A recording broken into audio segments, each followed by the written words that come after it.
আবু তালেব পয়গম্বরের চাচা ছিল, জবান দিয়ে স্বীকার না করার কারণে জান্নাতি না জাহান্নামী?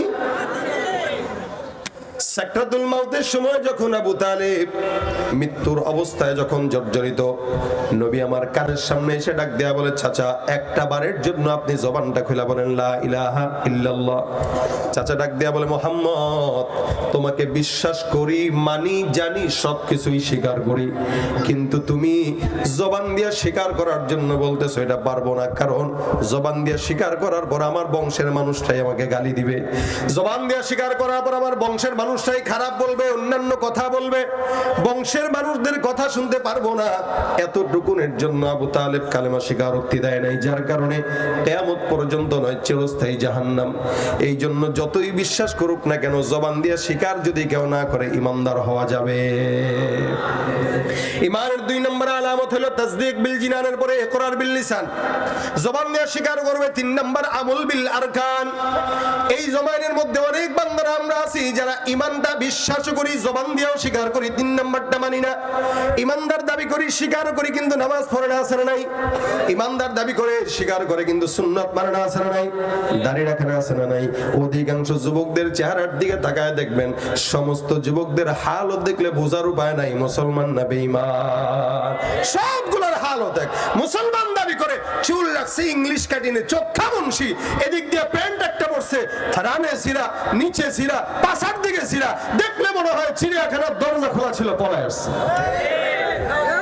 তাকায় দেখেন অবস্থা অধিকাংশ যুবক। টুপিটা খুলতে বলবেন, চোখের হালত দেখবেন অবস্থা, চুলের হালত দেখবেন অবস্থা, হাতের ভিতরে ট্যাটু লাগায়, বুকের মধ্যে ট্যাটু লাগায়, পিঠের মধ্যে ট্যাটু লাগায়, হাফ প্যান্ট পরে বের হয়ে যায়। যেটা হাফ প্যান্ট আপনি ঘরের মধ্যে পরেন না, বাইরেও পরেন না, যেটা পায়জামার নিচে পরেন। যেই শর্ট প্যান্ট পায়জামার নিচে পরেন, ওই শর্ট প্যান্ট পরে সে পার্টিতে যায়। কত বড় ফকিন্নির ফুক চিন্তা করেন সে। এটারে সেই স্মার্ট মনে করতেছে, এটারে সেই স্মার্ট মনে করতেছে, এটারে সে আধুনিকতা মনে করতেছে। মনে রাখবেন, জামানা যত আধুনিক, মানুষ তত হিংস্র আর নোংরা, মানুষ তত গরু ছাগল। এজন্য আধুনিকতার পিছনে না ছুটে অতীতের ইসলাম এই পর্যন্ত আধুনিক। ইসলামের চাইতে সবচাইতে আধুনিক আর ধর্ম কোনো থাকতে পারে? অধিকাংশ যুবকরাই চুল রাখছে কার মতো বলতে পারবে না, কিন্তু চুল রাখছে, সব দিকে ছোট, উপর দিয়ে চোখা, কানের ভিতরে দুল, নাকে আবার কখনো কখনো ফুলও দেয়, আর এমন ভাবে প্যান্ট শার্ট পরে, শরীরের অঙ্গভঙ্গি দেখলে বোঝা যায় কোনটা মেয়ে কোনটা ছেলে, ছাড়া বোঝার কোনো উপায় নাই। আর এখন তো মেয়েরাও দেখি পুরুষ সেজে আরেক মেয়েকে বিয়ে করতে যায়। সমকামিতার প্রচারণা হচ্ছে কি হচ্ছে না? খালি দোষ এরা নিজেরা সমকামিতার প্রমোট করে, এলজিবিটি এরা আমাদের সমাজে প্রমোট করে। আর দুই একটা কওমি মাদ্রাসায় বিচ্ছিন্ন ঘটনা ঘটলে সমস্ত মিডিয়া হলুদগুলা ফোকাস করে মাদ্রাসার দিকে, তাদের দিকে ফোকাস করে না। এই আমাদের দেশে যত হলুদ মিডিয়া আছে, এই সবগুলো হলুদ মিডিয়ার কাজ হইল নোংরামি আর অশ্লীলতা সমাজের ভিতর প্রচার প্রসার করা। এরাই আধুনিক। এজন্য যুবকরা ভাই, প্রত্যেকটা যুবক যদি মনে করেন আমি মুসলমান, আমি ঈমানদার, আল্লাহ রাসূল সাল্লাল্লাহু আলাইহি ওয়াসাল্লাম বলেন আল মারউ মা মান আহাব্বা, মহব্বত যার সঙ্গে হাসর হবে তার সঙ্গে। দাড়ি নাই, যদি জিজ্ঞাসা করে কবরে যাওয়ার পরে কিরে চেহারা কার মতো, কবর ডোনাল্ড ট্রাম্পের মতো। কথা কয় না? চেহারা কার মতো? ট্রাম্পের মতো। ট্রাম্পের মতো চেহারা যার, তাকে ট্রাম্পের সঙ্গে জাহান্নামে পাঠা। আর মদিনাওয়ালা নবীর সঙ্গে চেহারার যদি মিল থাকে, যা মদিনাওয়ালা নবীর সঙ্গে জান্নাতে পাঠায় দেয়। এই যুবকরা, আমরা কি ট্রাম্পের সাথে জান্নাতে যে জাহান্নামে যেতে চাই, রাসূলের সঙ্গে জান্নাতে যেতে চাই? রাসূলের সাথে জান্নাতে যেতে চাই ইনশাআল্লাহ। তাহলে দাড়ি রাখা লাগবে কিনা? কথা কয় না? এখন যদি বলি কাদের কাদের দাড়ি না, একটু হাতটা উঠায় দাড়ি রাখবেন দেখি, কারা কারা হাতটা তুলে। ইমানের সাহস আছে কার কার দেখি, যাদের দাড়ি নাই ইনশাআল্লাহ রাসূলের মতো দাড়ি রাখবো। দেখছেন, এখন চিন্তা করতেছে, দুই একজন তুলছে আর কি। আল্লাহ পাক যারা তুলছে এদের নিয়ত কবুল করুক, বলেন আমি। যারা তুলছে এদের নিয়ত কবুল করুক, এদেরকে রাসূলের সঙ্গে জান্নাতে যাওয়ার তৌফিক দান করুক। আমরা হাতও তুলি না, নিয়তও করি না, তো জানেও না যে নিয়ত করার মাধ্যমেও আল্লাহ পাক একটা সওয়াব লিখে দেয়। নবী করিম সাল্লাল্লাহু আলাইহি ওয়াসাল্লাম বলেন, মান হাম্মা বিহাসানাতিন, কেউ যদি খালি নেকের নিয়ত করে, কাতাবাল্লাহু লাহু হাসানাতান কামিলা, কিন্তু সে নেক কাজটা করতে পারে নাই, তবুও আল্লাহ পাক তার আমলনামায় একটা পূর্ণ নেকি দান করে দেন। সুবহানাল্লাহ, আস্তে কোন জোরে কোন।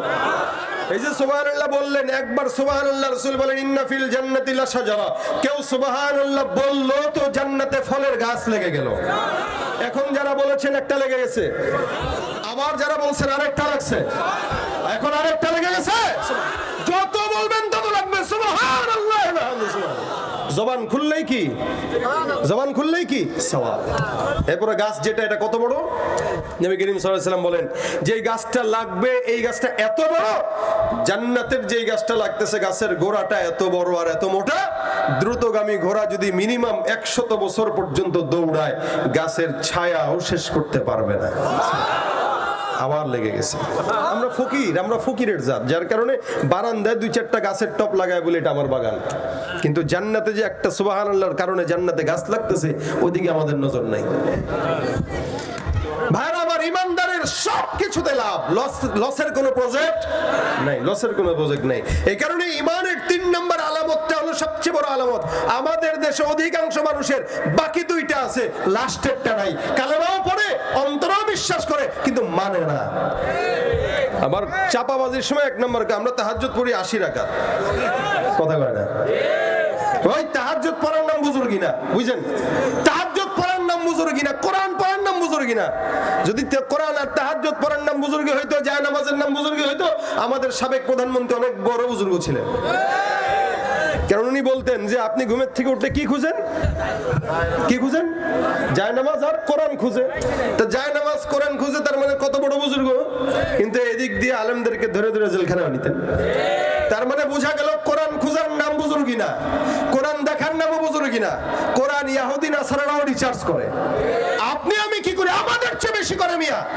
কিন্তু মনে রাখবেন, এগুলো মানার নাম হচ্ছে কামিয়াবি। শয়তানও জানতো, মানতো না। আপনি আমিও জানি, মানি না। আমার মধ্যে আপনার মধ্যে কোনো পার্থক্য নাই।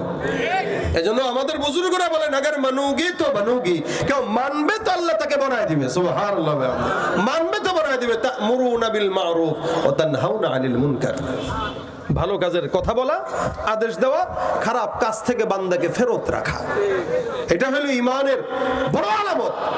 এজন্য ইকরার বিল লিসান, এটার পরের লাস্টেরটা হলো আমল বিল আরকান। সুদ থেকে বাঁচা, ঘুষ থেকে বাঁচা, জিনা ব্যভিচার থেকে বাঁচা, গুনাহ থেকে বাঁচা, হারাম থেকে বাঁচা, ছোট থেকে ছোট নেক করা। অর্থাৎ আল্লাহ পাক যত হুকুম আহকাম দিয়েছেন সবকিছু মানার নাম হলো ইমানদারি। কি ঠিক না? ইমানের গুণ 3টা। এই 3টা যদি কারো ভিতরে থাকে তাহলেই বলা হয় মুসলমান। কি কি বলা হয়? মুসলমান। এই কারণে আল্লাহ পাক বলেন, ইয়া আইয়ুহাল্লাযীনা আমানু দুখুলু ফিস সিলমি কাফা, এ মুমিনের দল তোমরা ইসলামের ছায়ায় ঢুকে যাও। এই ইমানদারের দল পরিপূর্ণ ইসলামের ঘরে ঢুকে যাও। এখানে যতগুলো মানুষ আছেন সবাই ইমানদার, কিন্তু ইসলামের ঘরের মধ্যে সবাই কিন্তু ঢুকে না। যার কারণে ঘুষ খায়, যার কারণে সুদ খায়, যার কারণে জিনা করে, বেবিচার করে, এলাকার মধ্যে চাঁদাবাজি করে। আল্লাহ পাক রব্বুল আলামিন ইমানদার যদি বানায়, মুসলমান নবীর উম্মতরা ইমানদাররা ইমানদার হবে, মুসলমানও হবে। আল্লাহ পাকের যত হুকুম হাকাম আছে সব মানবে, যত গুনাহ আছে সবগুলো থেকে বেঁচে থাকবে। এটার নাম বলা হয় মুমিন। ঠিক কিনা? আল্লাহ পাক আমাদেরকে পরিপূর্ণ মুমিন বানায় দেখ, বলেন আমিন। মুমিন হতে গেলে যতগুলা গুণ দরকার, অসংখ্য গুণ আল্লাহ পাক রব্বুল আলামিন কোরআনে বর্ণনা করেছেন। আল্লাহ পাক বলেন কদ আফলাহাল মুমিনুন, সব মুমিনরা সফল হয়েছে, সব মুমিনরা সফল হয়েছে। ভাই যারা উঠাউঠি করবেন উঠে যান, অনেকের কার্যক্রম আছে, বাজার সদাই করা লাগবে, উঠেন। এরপরে যারা দাঁড়ায় আছেন আপনারা ভিতরে ঢুকে যান, ভিতরে ঢুকেন। এই যে যারা দাঁড়ানো আছেন ভিতরে ঢুকেন, ঢুকেন, ভিতরে ঢুকেন। যারা দাঁড়ায় আছেন এরা ভিতরে ঢুকেন, আর যারা যাওয়ার তারা যান। পরিস্থিতি ঘোলাটে করেন না, কাম নাই কাজ নাই, মুতে ধরছে অযথা উঠে। মুতে ধরলে 1 নম্বর উঠাবেন যে আমার ইস্তেঞ্জা ধরছে, উঠবো। মাগরিবের আগে সময় দেওয়া হবে, টেনশন নাই। ইস্তেঞ্জাও করতে পারবেন, ওযুও করতে পারবেন ইনশাআল্লাহ। তা দেখেন, ইমানদারের 3টা গুণ, এটা হচ্ছে মূল। আমরা যারা এখানে ইমানদার আছে আমাদের 2টা আছে, কিন্তু বাকিটা নাই, শেষ নাম্বারেরটা নাই। শেষ নাম্বারেরটা যেটা, এটাই মূল। এটা কি? ইমানদার হব। একটা জিনিস আজকে মাথার ভিতরে নিয়ে যাব, কি? যত ছোট থেকে ছোট নেক এগুলো ছাড়বো না, ছোট থেকে ছোট গুনাহ করব না। এই স্লোগানে যদি কেউ বাসা পর্যন্ত যেতে পারি তাহলে ইনশাআল্লাহ প্রকৃত মুমিন হওয়া যাবে বলে আশা করা যায়। কি বলেন, ঠিক না? আমরা প্রকৃত মুমিন হতে চাই তো ইনশাআল্লাহ। প্রকৃত মুমিন হতে চাইলে স্লোগান একটা, ছোট থেকে ছোট নেক করব, ছাড়বো না, ছোট থেকে ছোট গুনাহ করব। এটা হলো তা'মুরুনা বিল মা'রুফ ওয়া তানহাউনা আনিল মুনকার। সব বান্দারা এখানে আমরা আছি যারা, আজকের সমস্ত আলোচক যা বলবে, যা বলেছে আপনাদের কম বেশি জানা। এই মানুষ, সমাজের মানুষ এত পরিমাণে ওয়াজ শুনছে যে আমরা কি কি বলবে এদের সব মুখস্থ। আজকে কোথায় কি ওয়াজ করলাম, অন্য জায়গায় কি করলাম, কয় এরে মিলে গেছে তো।